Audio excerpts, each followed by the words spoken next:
To avoid a spray failure, what we try and do, if I can go with how I would approach it, I want to ensure the spray unit's fully primed. So heading into a paddock, I do a loop for the spray unit if it has not got a prime flow system on it. I don't set the GPS map up until I've done the loop and I have the spray unit primed.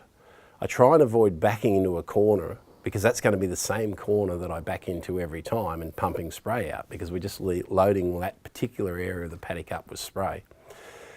Once I've primed the sprayer, I set the map up so that the sprayer is going to work as far as section control and everything goes.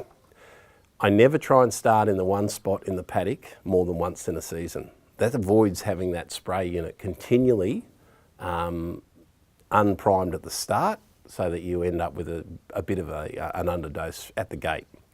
Remembering that's the gate you're going to take your agronomist to, so you want that bit right.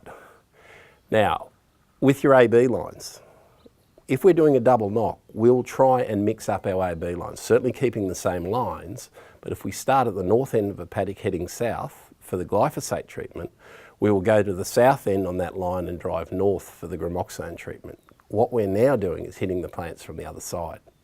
And it just mixes the whole paddock up. You might be using the same modes of action, but you can mix the paddock up a little bit just to avoid those misses. When you hit a bump, the boom deflects, and you end up with a bit of an underdose or it rocks too close to the crop. Having a wide enough headland so that the boom spray can be harmonised when it comes out of the headland stops the effect of the boom dipping and diving and double dosing. If a boom comes out of a headland and it oscillates forward and back, you've just doubled the rate. So for argument's sake, if you're at a higher rate for your select in your canola, you'll then start to see damage to that canola because you've doubled that rate up. Not starting in the one spot all the time means that you're not going to stop in the one spot. So if your spray unit now is drained out and you come back to that spot, it's got to prime again, potentially. It won't be at full dilution when you go to take off.